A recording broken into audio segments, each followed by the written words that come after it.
I was very young, I was passionate, I was political, I wanted to travel, I wanted to change the world.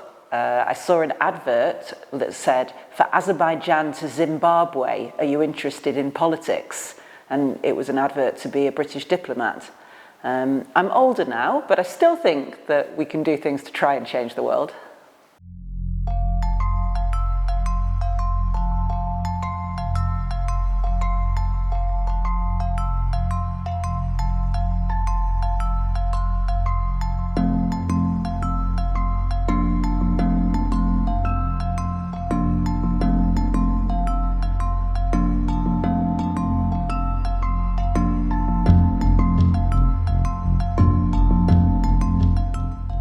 So when you ask me what made me politically active, I have to go back to my time when I was a student.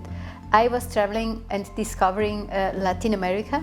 I went there quite often, and at that time, this was late 70s, early 80s, last century, and you had many, let's say, regimes there, authoritarian regimes, very often military regimes.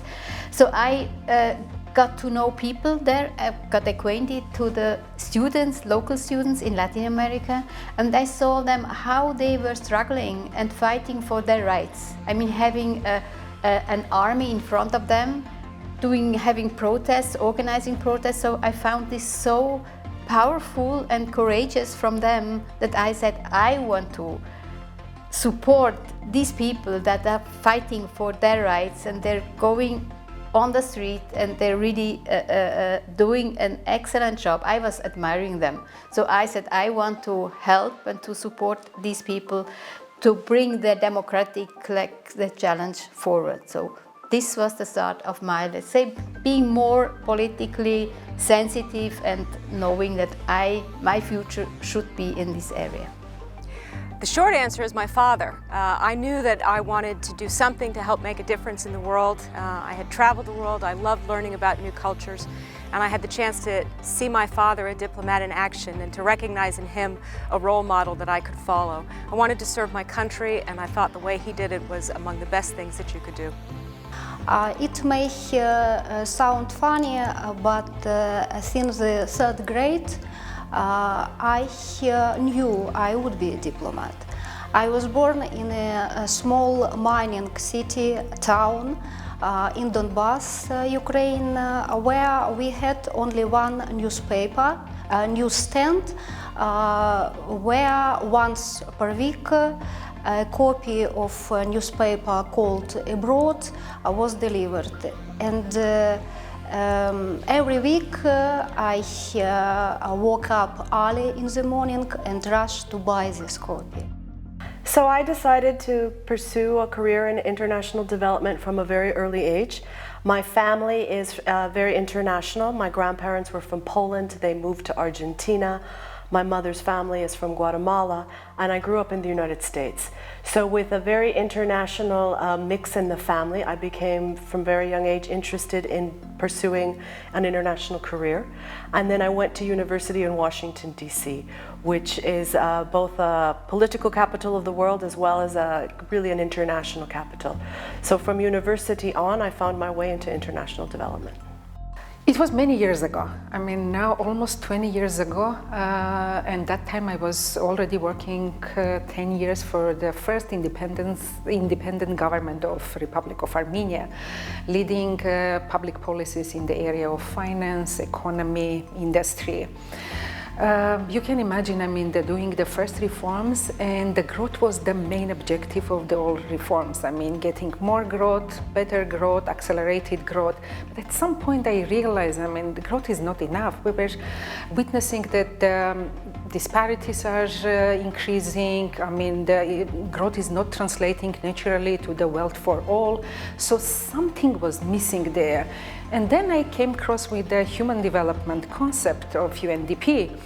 And then I realized, I mean, this is exactly for what I'm looking for. Because, I mean, they were looking on development on a wider sense, where the growth is not enough and it's only one component of the development. And they are education, health, governance, freedoms, choices. So that was make my decision, and I joined UNDP as a project manager for National Human Development Report. And now looking back, I will say I'm not regretting for that. I'm really happy I did that choice for me. I think the one thing you notice as a woman diplomat is that many times you're the only woman in a room, and you have to prepare yourself for walking in and finding yourself in that situation. When I was younger, like a younger professional at the ministry, there were many meetings, and most of the meetings I was the only woman. In particular, as a young woman starting a new profession, there are certain areas where I was very quickly aware that I was the only woman in the room. Probably the place where this was most stark was during my time of service in Afghanistan, where I was not only sometimes the only woman in the room, but the only civilian. And often I felt that there was a little bit of shock among the people I worked with. How do I engage with her? What is she going to say? What is she going to tell us about? But I found that with a little bit of understanding on both sides, ensuring that I raised my voice when I needed to, and that I was always there to provide quality input, quickly got over that. I would note that it's not only in Afghanistan where that happens, it happens in many countries around the world in many different environments, and I'm hoping that as the new generations come forward in diplomacy, the women who walk into those rooms will find themselves surrounded by many other women. I also saw that men are having a different dialogue than I would have had. So I became aware of how difficult it can be, or it is, if you are in a real minority as women in meetings where you take different and sometimes important decisions. But then, I mean, time passed by, and the women became more numerous, and at the end now, if you see my colleagues, ambassadors here, this has become more common, that women also have their career and are in politics and in diplomacy. In my first position with the United Nations in Colombia, I was the focal point for disaster risk reduction, and that involved working with civil protection, with the Red Cross, with a lot of professions that are really predominantly men. This is something that, as I said, I don't know that I would call it a challenge. I would call it something that I was always very aware that I'm the only woman in the room. And perhaps I put more pressure on myself to make sure that I was performing, and that I think it added an additional pressure on me to make sure that I was always up to speed and always as professional as all the colleagues in the room. From my previous experience being a government official and working in a very male-dominated environment of public administration, specifically in the Ministry of Industry, and probably, I mean, I just started working there as a head of one of the key departments and being a part of the cabinet of ministers. And we were having our meetings every Monday. It was already a couple of months there, and once during the discussion I took a floor to respond to the question, and then I noticed the faces of my colleagues saying, some of them, first time they noticed me there around the table, and we say, she decided to also have an opinion, yeah? So it took some time I'm not a very modest person and type of confident, for which I'm really thankful for my father, for that. But it took some time to get the respect as a professional, and the space as a professional woman to be treated as equal in a male-dominated. But later for UN, it was never been an issue. I'm lucky. My gender has always given me only benefits. I can't remember any negative moments related to gender in my professional life. I can only recall one funny accident. I started my career as a translator. Once we had an official visit on the highest level.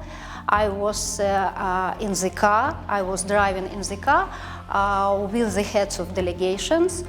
I didn't have any opportunity to carry a notebook or pen, but the translation was really very difficult with a lot of numbers. And while translating, I missed a very important zero, and the final price turned out ridiculous. And the delegation only laughed and said, well, what can you expect from the philologist? And I'm sure, I think, had a man been in my place, the reaction would have been difficult. So I only can repeat that my gender has always given me only benefits. I joined my office after the time when you had to resign if you were a woman who got married, but we still hadn't had, when I joined, a female ambassador in Washington, in Paris, in Moscow, in New York to the UN. That's changing now. It's actually changing quicker here in this country. And then you face other challenges in a world designed for men. I was in Afghanistan. I had to wear body armour that wasn't designed for a female body. So when I was caught up in a bombing incident, because of the shape of the body, I suffered quite severe back damage. I came here and my first experience of social media was people commenting on whether my hair and my handbag were appropriate. So these are the challenges that you face as a woman in this world.